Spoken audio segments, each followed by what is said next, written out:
हमारे साथ हैं अमोर विधानसभा के विधायक अब्दुल इमाम साहब। इनसे बात करेंगे वक्फ बिल पर जी। और ये वक्फ बिल को लेकर के क्या तैयारी कर रहे हैं, अमोर की हवा किस ओर बह रही है, इनसे खुल के बात करेंगे। आम लोगों पे वक्फ कानून बनने के बाद सीधा सीधा क्या असर होगा, खास करके सीमांचल के मुसलमानों पर, उनसे भी खास बात करेंगे। क्योंकि यहाँ पर देखेंगे कि वक्फ की यहाँ पर कितनी जमीन है और जो वक्फ पर नहीं है, लोगों ने ऐसे डोनेट किया है, उस पर भी क्या इफेक्ट पड़ेगा, उनके बारे में बात करेंगे। यहाँ के लोगों को बताइए कि वक्फ कानून क्या है, इससे क्या होने वाला है। देखिए, वक्फ के बारे में हमारे बहुत सारे लोगों को इल्म नहीं है। वक्फ मुसलमानों का एक नेक अमल है।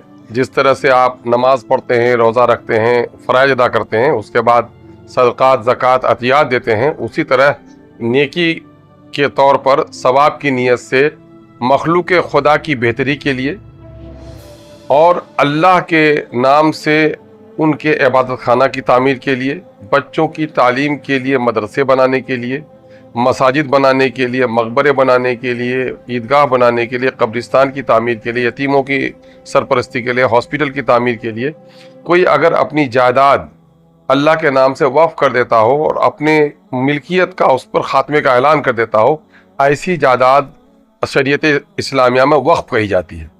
वक्फ एक शरई मसला है, वक्फ एक इबादत का हिस्सा है। और हमारे यहाँ के लोगों को पता नहीं है कि ये समझते हैं कि वक्फ बोर्ड है, सिर्फ वही है, वक्फ की ज़मीन कहीं होगी तो वही होगी।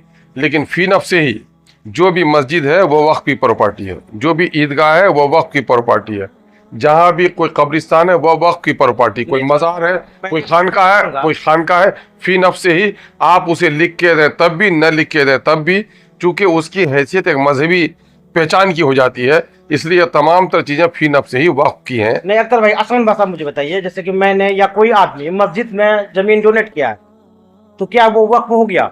यकीनन जो भी मस्जिद में ज़मीन देता है वो अपनी उस ज़मीन से अपने आप को लादाबी कर लेता है जी। मस्जिद उसी वक्त बन सकती है जब कोई आदमी अपनी मिल्कियत को खुदा के नाम से मंसूब कर दे और उसमें इज़्न आम हो और किसी के बाप दादा की वो जागीर नहीं हो। उसका सबसे बड़ा सबूत हमको ये मिलता है, नबी मुकर्रम सल्लल्लाहु अलैहि वसल्लम जब मक्का से हिजरत करके मदीना गए तो आपकी ऊँटनी कुस्वा जहाँ बैठी उस जगह को आपने मस्जिद के लिए मुंतखब किया।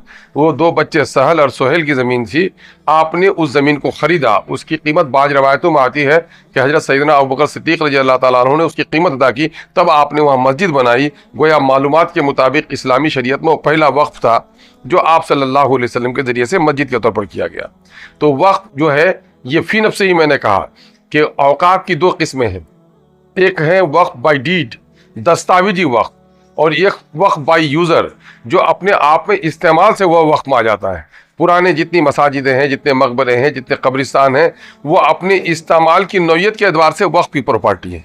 इसको कहते हैं वक्फ बाय यूज़र, और उसके कागज़ न भी हैं तब भी वक्फ के समझे जाएंगे। और यह है वक्फ दस्तावेजी जिसको आपने रजिस्टर्ड कर दिया हो। ब्रिटिश इंडिया के बाद रजिस्ट्रेशन का कानून शुरू हुआ, उससे पहले यहाँ पर रजिस्ट्री का निज़ाम नहीं था।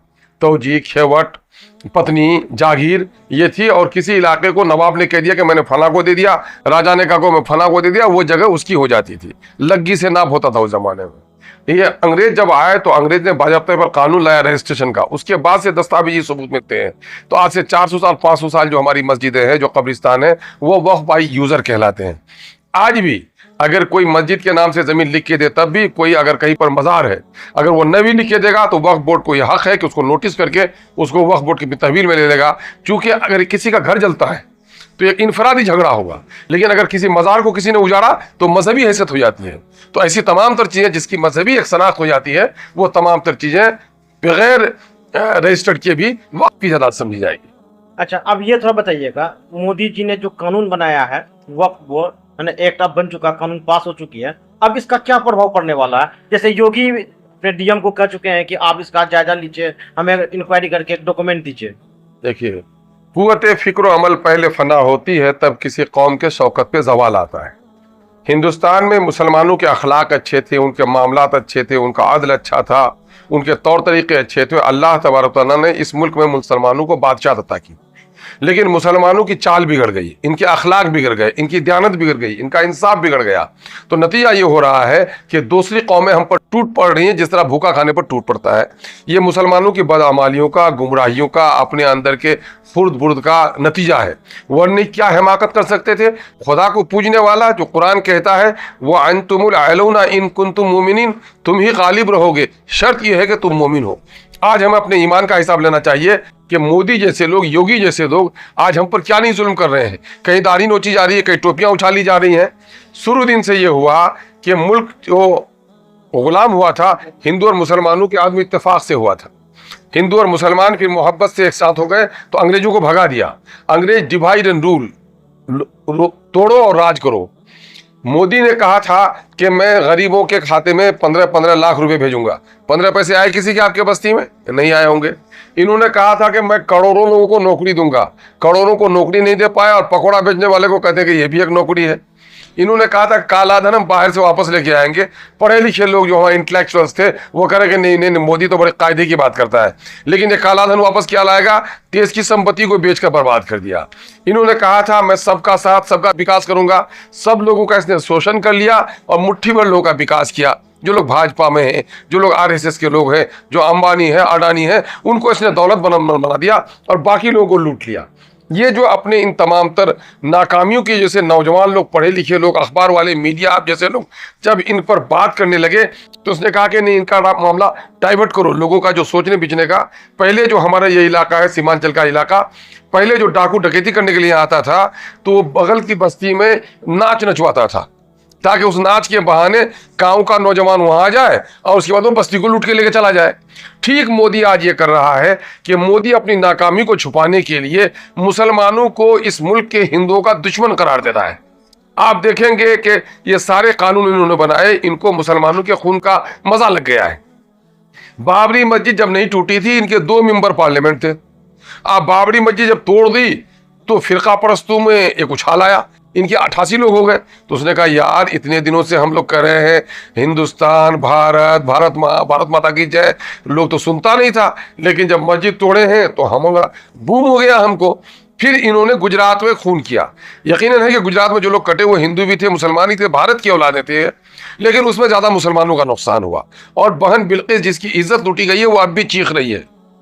जब मुसलमानों का खून बहा तो ये फिर दिल्ली में आ गए। तो इसने कहा कि ये तो सबसे अच्छा खेल है कि मुसलमानों को काटो, मुसलमानों को बांटो, मुसलमानों को लूटो, इसी से हमको वोट मिल जाता है। तो ये पे दर पे वही काम करने लगा है। ये 370 का कानून कश्मीरी मुसलमानों के खुसूसी हक को खत्म किया इन्होंने। दूसरा मामला ये हुआ कि एनआरसी का कानून लाया कि साहब हम मुसलमानों को तड़पाएंगे, परेशान करेंगे, तो फिर लोगों का हो जाएगा कि नहीं मुसलमान को भगा रहा है। आपके बस्ती में भी उस वक्त बात आई होगी कि बहुत सारे दलित भाई लोग समझने लगे थे मुसलमान भाग के पाकिस्तान या बांग्लादेश चला जाएगा, इनके पास कागज पत्र नहीं है। लेकिन मामला उल्टा पड़ा, जब आसाम में एनआरसी को लागू किया इन लोगों ने तो मुसलमान से गैर मुसलमानों का ज्यादा मामला निकल गया। तो ये मामला में भी उसका खेल खराब हो गया। तो उसने फिर तलाक बिल का मसला लाया। तलाक में भी हुआ कि तलाक से मुसलमान को परेशान करेंगे। आप गाँव में आप जिसका दांत खुदे मैला हो दूसरे को दांत साफ करने के लिए तो कैसा कहेगा वो? मोदी जी के पत्नी के साथ उनका क्या सलूक पूरी दुनिया जानती है। वो कहते नहीं मुसलमान लोग अपनी बीवी से बहुत जुल्म करता है। अरे मुसलमान से बीवी को कोई इज्जत ही नहीं देता है। बाप के तरके में हिस्सा, शौहर के तरके में हिस्सा, कमाना खजाना औरत की जिम्मेदारी नहीं, नान नफका मर्द की जिम्मेदारी है। हाँ 2-4% खराब लोग कहीं भी हैं। उन्होंने कानून बनाया लेकिन समझा कि मुसलमानों को इससे जेल भिजवाएंगे। लेकिन मुसलमान तलाक का मामला आया तो कहा कि हम कोर्ट नहीं जाएंगे, मौलवी साहब से तय कर लेंगे। उसका ये खेल भी खड़ा हो गया, अगर ये मामला में भी तो नहीं उलझा। तो अब उन्होंने एक ऐसा काला कानून लाया है जो जितने भी कानून बनाने हैं पार्लियामेंट में, असेंबली में, वो कानून वही बनेगा जो संविधान के अनुरूप हो। संविधान के खिलाफ कानून नहीं बन सकता। संविधान में कहा गया है कि कानून की नजर में सब बराबर है, हिंदू मुस्लिम एक समान है। लेकिन वो कहता है कि मुसलमानों के वक्फ बोर्ड में हिंदू मेंबर होगा, लेकिन हिंदुओं के न्यास परिषद में मुसलमान मेंबर नहीं होगा। तो कानून के नजर में बराबर वाला मामला खराब हो जाता है।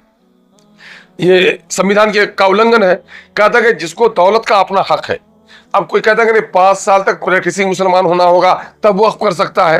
मैंने जमीन बेच के जुआ खेले, शराब पिए तो कोई दिक्कत नहीं है। अगर वो मस्जिद के लिए दे रहा है, कब्रिस्तान के लिए दे रहा है, तो 5 साल का सर्टिफिकेट चाहिए कि दाढ़ी नाप की है कि नहीं, टोपी है कि नहीं, नमाज पढ़ता है कि नहीं, रोजा रखता है कि नहीं। ये सर्टिफिकेट कौन देगा? उसका अगला लगे देगा। दूसरा मामला ये है कि वक्फ बाय यूजर का वो कागज मांगता है। आज से 500 साल पहले मंदिर के पास कोई कागज नहीं है, गुरुद्वारा के पास कोई कागज नहीं है, चर्च के पास कोई कागज नहीं है, तो फिर मुसलमानों से क्यों कागज मांग रहे हो? तो तरह तरह का मामला। दूसरा मामला है कि इस मुल्क में धर्म की आज़ादी हमारा फंडामेंटल राइट्स है, हमारा मजहब। वक्फ का जो मामला है ये हमारा धार्मिक मामला है, और हिंदुस्तान एक सेकुलर इंडिया है। सेकुलर का मतलब होता है कि राज्य का कोई अपना धर्म नहीं होगा, जो लोग जिस धर्म को मानना चाहे उसको मानने की आज़ादी होगी। तो हमको धर्म को मानने की आज़ादी है। अब जब धर्म को मानने की आज़ादी है, हमको अपना स्कूल चलाना, अपना मदरसा चलाना, अपना मजहबी तालीम चलाने का हमको हक है। तो जिस तरह हम अपना निज़ामिया मदरसा चलाते हैं, मस्जिद का निज़ाम करते हैं कि अजान कब होगी, जमात कब होगी, ठीक उस तरह वक्फ बोर्ड भी हमारा है कि हम वक्फ का पैसा गरीबों में इस्तेमाल करेंगे, तालीम में इस्तेमाल करेंगे, मस्जिद की तामीर करेंगे, ये हमारा हक है। लेकिन मोदी यहाँ पे आकर के कानूनी आरंगा लगा रहा है। लग जाएगा, मस्जिद में झगड़ा लगा देगा और वो चला जाएगा मामला कोर्ट में। जब कोर्ट में चला जाएगा तो जब तक कोर्ट से नोटिस आ जाएगा कि भाई लॉ एंड ऑर्डर का मसला है, अभी उसमें मुर्दा कोई नहीं दफना सकते हैं, बताइए क्या कीजिएगा उस वक्त? चैन से तो जी भी नहीं पाते हैं, चैन से मैयत को भी दफना नहीं पाइएगा। मैंने कब्रिस्तान में भी चैन से नहीं रहने दिया जाएगा। यही नहीं, ये सारी जगहों पर झगड़ा पैदा करेंगे। ये कराना चाहते हैं सिविल वार। सिविल वार का माना होता खाना जंगी, कि अपने मुल्क में ही इतने लोग लड़े कि लड़ते लड़ते मर जाए और हम राज करें। तो इसलिए ये काला कानून है, मुसलमानों को होश में आना चाहिए, इस काले कानून के खिलाफ लड़ना चाहिए। और अच्छी बात है इस देश में अभी मरवत बाकी है, इंसाफ बाकी है। मुसलमानों के साथ गैर मुसलमान भाइयों का एक बड़ा तबका खड़ा है। पार्लियामेंट में 24 आदमी मुसलमान मेंबर है, लेकिन 232 वोट डाला गया इस काले कानून के मुखालिफत में, यानी 208 लोग वहाँ गैर मुसलमानों ने आपका साथ दिया है। इसी को अक्लमंदी से लड़ने की ज़रूरत है। हमारे अकाबरीन जो है कौमी सतह के, हमारी बड़ी पार्टियां हैं, अभी मामला सुप्रीम कोर्ट में भी गया है, तो सुप्रीम कोर्ट ने भी जो सवालात पूछे हैं हुकूमत का, उसके बाद जवाब नहीं है। हम अदालत पर भी यकीन रखते हैं, लेकिन हमारी कोशिश ये है कि जमहूरी अंदाज में हम लोग लड़ाई लड़ें, इसकी मुखालफत करें। इसके लिए मुस्लिम पर्सनल लॉ बोर्ड, जमीयतुल उलमा, जमात इस्लामी, जमीयत अहले हदीस, जमीयत अहले सुन्नत वल जमात, जो हमारे अकाबरीन कहते हैं उस राह पर हम लोग को चलना चाहिए। बहुत सारे लोग कहते हैं कि अच्छा यहाँ कुछ करने से क्या होगा? अरे बाप तुम्हारा मर गया, रोने से क्या होगा? लौट के तो नहीं आएगा। मोहब्बत है तो रो। अगर वक्फ की जमीन हमारी लूट रही है तो आखिर इसी मुल्क में किसानों के खिलाफ कानून बनाया तो उल्टा लौटा लिया कि नहीं लिया? तो वहां तो 10-20 लाख किसान हरकत में आया था, यहाँ तो 25 करोड़ मुसलमान है, उसके साथ फिर हिंदू की बड़ी तादाद है। तो हमें उम्मीद है कि हम लोगों ने मुस्बत और जमहूरी और आईनी अंदाज में लड़ाई लड़ी तो यकीनन है कि हमको कामयाबी मिलेगी इंशाअल्लाह।